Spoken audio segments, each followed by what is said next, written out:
Gerald Anderson, game sa comeback movie nila ni Kim Chiu. Isang maaliwalas na mukha ang ipinakita ni Gerald Anderson nang makausap ito ng press kahapon.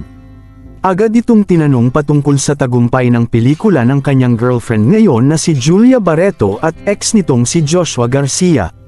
Patok na patok kasi ito sa netizens at maganda ang kitaan na kanilang nabawi.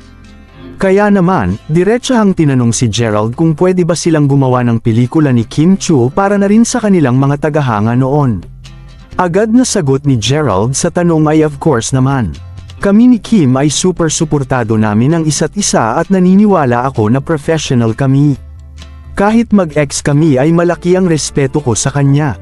Napakabait ni Kim talaga at deserve niya ang mga blessings na kanyang natatanggap ngayon.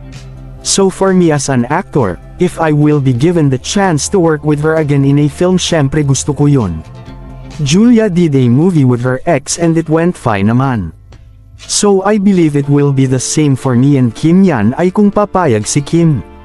Alam ko kasi medyo busy si Kim ngayon with all her commitments tsaka upcoming movie with Paolo, diba? So ipagdasal na lang natin na hopefully matuloy ito in the future.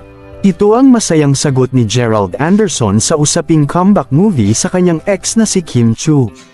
Sa kasaysayan ng showbiz, naging mahalaga si Kim Chiu kay Gerald Anderson dahil sila ay naging magka-love team at real-life couple noong kanilang kasagsagan bilang mga artista. Ang tambalan nila ay nagsimula noong sila ay nasa Pinoy Big Brother Teen Edition noong 2006.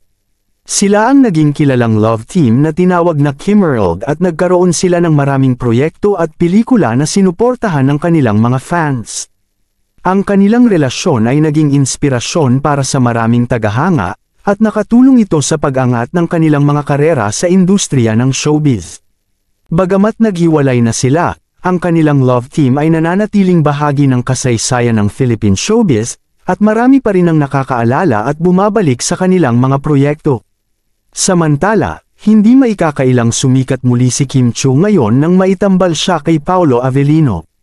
Simula nga ng kanilang teleserye ay sunod-sunod na ang blessings at endorsement na kanyang natanggap. Kaya naman, marami ding mga artista gusto ulit siyang makatrabaho. Kayo, payag ba kayo sa comeback movie na kasama sina Kim Chiu at Gerald Anderson? Anong opinyon mo sa balitang ito? Comment down below. Maraming salamat sa panunood.